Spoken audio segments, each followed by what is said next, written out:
Olá, queridos, graça e paz, tudo bem? Espero que sim. Hoje, trazendo um tema aqui que fala da porta estreita, do caminho estreito, da porta larga e do caminho largo. Obviamente, existem grandes interpretações que são corretas, que vão narrar a respeito da porta física, das portas físicas de Jerusalém, e outras interpretações que vão falar sobre dois caminhos, o caminho da vida e o caminho da morte. A interpretação que eu quero trazer para vocês hoje é uma interpretação que vai flertar com a soteriologia, mas ela vai tentar estar abraçada com o contexto cristocêntrico do livro do Evangelho narrado por Mateus. Importante dizer, antes de ir já de fato para os versos que falam da porta, é entender que a Bíblia ela foi dividida por capítulos e versículos muitos e muitos anos depois da morte e ressurreição de Jesus. A Bíblia era um livro corrido, era um livro corrente, não era dividido em capítulos, não era dividido em versículos. Para isso, então, a compreensão que o Sermão da Montanha, ele começa lá no capítulo 5 de Mateus. E olha só que interessante, o início do Evangelho narrado por Mateus no capítulo 5. E Jesus vendo a multidão, Jesus via a multidão, subiu a um monte, ou seja, ele se afasta da multidão e sobe um monte. Assentando-se, aproximaram-se dele os seus discípulos e abrindo a sua boca os ensinava, dizendo. Bom, quando Jesus ele utilizava de alguns artefatos, alguns objetos, algumas paisagens, não era uma paisagem ou objeto imaginativo. Não em todos os casos, mas na maioria dos casos, quando Jesus falava observe o lírio do campo, era uma observação literal, era veja ali o lírio do campo. Quando ele dizia olha os pássaros que estão no céu, era literal, observe os pássaros que estão no céu. Bom, com base nisso, é importante vocês depois pesquisarem onde era essa montanha, que cidade era essa e onde estava essa multidão. Jesus se afasta e olhando para a multidão, utilizando a multidão como exemplo de ensino e de forma brilhante, ensinando quem estava próximo a ele, que ali naquele caso eram seus discípulos, por observância da grande multidão. Lá no verso 7, 13 e 14, ele vai trazer o exemplo metafórico ou não da porta, que diz assim: entrai pela porta estreita, porque larga é a porta e espaçoso o caminho que conduz à perdição, e muitos são os que entram por ela. E porque estreita é a porta e apertado o caminho que leva à vida, e poucos há que a encontrem. Para os que sabem e para os que não sabem, o deserto, o grande deserto, ele é como se fosse um único caminho, porque o deserto é todo igual, extremamente largo. Você pode se guiar pelo sol ou pela lua, ou pela sua experiência. Mas normalmente, não em todos os casos, quem está no deserto quer a saída dele. Normalmente, quem está no deserto quer sair do deserto. Como que as multidões andavam no deserto naquela época, principalmente, e em alguns casos ainda hoje? A multidão elas andavam como se fosse numa grande fila e numa comprida fila. Essa fila, ela era comprimida, ou seja, eram poucas pessoas em sua largura e muitas pessoas em seu comprimento.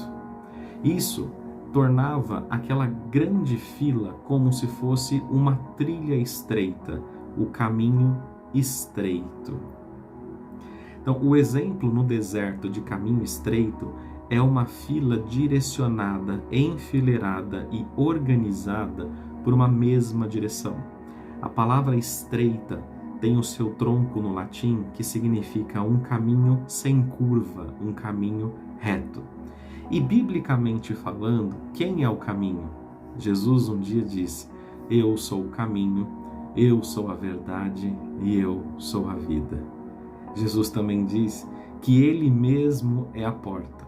Nós vamos ver isso no livro de João. Deixa eu ver do lado aqui qual capítulo. João capítulo 10. Não tira da sua mente, do seu pensamento, que quem está no deserto, quando não habita nele, quer sair do deserto.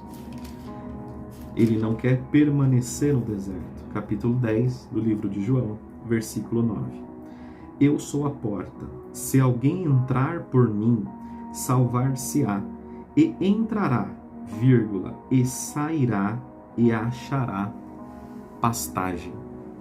Porta, no sentido bíblico, não é uma porta de entrada e não é uma porta de saída, é uma porta de acesso, independente de entrar ou sair. Nesse versículo, o que a Bíblia está nos dizendo? Que quem entra por essa porta sai e encontra pastagem. Quem entra por essa porta sai e encontra pastagem. Imagine você, como são os campos de pastagens? São estreitos ou são largos? O deserto é um caminho extremamente largo, mas para sair do deserto você precisa encontrar um caminho sem curva e estreito. E quando você tem acesso à porta de saída, o acesso, ele te faz sair das dores do deserto, da escravidão do deserto, para a pastagem da vida. Nesse sentido, Jesus é o caminho estreito e Jesus é a porta estreita. E quando você acessa essa porta, você sai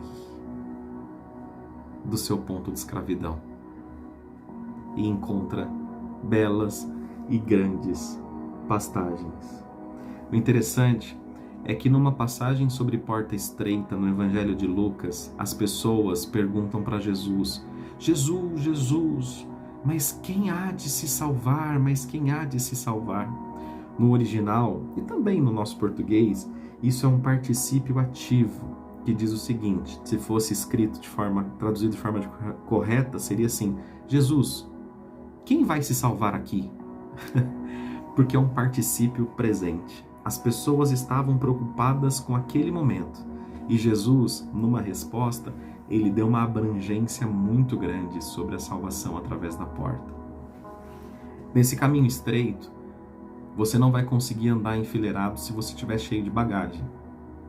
Você vai ter que abandonar as suas bagagens. E aí está, talvez, o maior problema na interpretação desse texto. Quais bagagens são essas?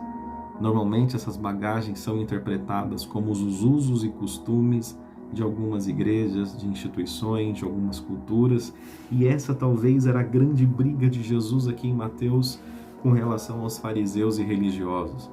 Era o como apaixonado pelas leis, sendo grandes hipócritas e distante do alvo original, e distante da porta, e distante do caminho. O cuidado que nós temos que ter é as bagagens que nós temos que largar para estar nesse caminho estreito são os usos e costumes de uma igreja, os usos e costumes de uma sociedade, mas eu sempre vou chamar atenção, se nós somos parte de uma instituição, é importante que cumpramos as regras da instituição e que seguimos as regras da instituição, mas muitas delas não carrega a possibilidade ou a impossibilidade da salvação. Na maioria dos casos, não carrega. Porque a possibilidade de salvação, o único acesso da saída de escravidão para salvo, é uma porta chamada Jesus Cristo e a graça. Não há outra possibilidade. Então, as bagagens dessa vida, que são os frutos da nossa carne, eles devem ser abandonados no meio do caminho. Você vai conseguir abandonar tudo de uma vez? Provavelmente você vai conseguir abandonar na sua jornada, na sua caminhada. E lá, quando você acessar essa porta, você sai de escravo para desfrutar de uma grande pastagem.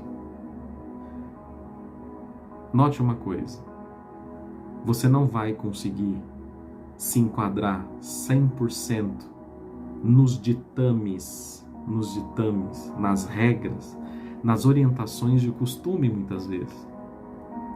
Muitas vezes você não vai se enquadrar em todas as leis que foram estabelecidas, Mas o que é fundamental é que nesse caminho estreito, na trilha do deserto, você vai observando o que está te dominando.